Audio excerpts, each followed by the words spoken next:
So it's being reported that Donald Trump is going to, in the next maybe few days to a week or so at the latest, sign an executive order that would effectively abolish the Department of Education.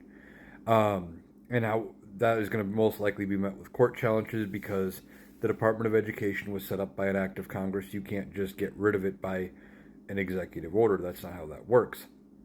However, his executive order would effectively abolish it if allowed to stand because it would gut spending, it would gut payroll, it would gut staffing requirements, and basically make it useless. Now, a lot of Republican voters believe getting rid of the Department of Education is going to be a good thing because it will return education decisions to the states because they don't understand that education decisions are already made at the state level.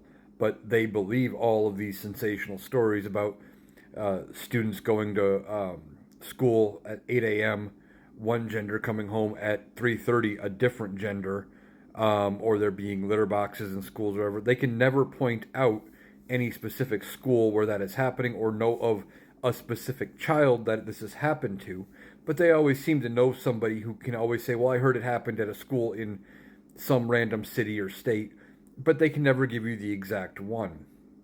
But the curriculum, what is being studied is handled at the state level.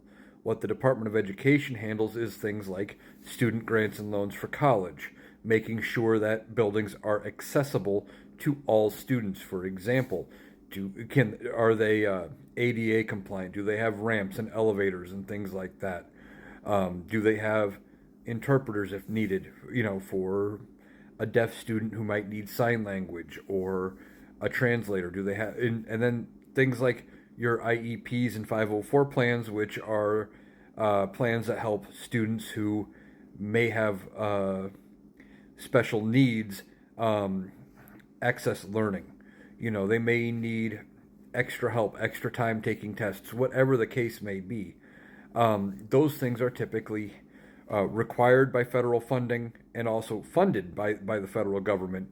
And if that is gone, if the state itself doesn't have their own version of that, those resources are going to be gone. And if the state doesn't pick up the slack and do the same thing, again, those resources won't be there for those students. And it does provide some funding for schools, as well as handling things, I believe, like the free and reduced price lunch program, things like that. So to pick up the slack on funding, state property taxes are going to have to go up to fill that gap. We will see if this ultimately happens, and I'm expecting it to get challenged in court. And of course, as always, we'll have to see what the courts decide on it.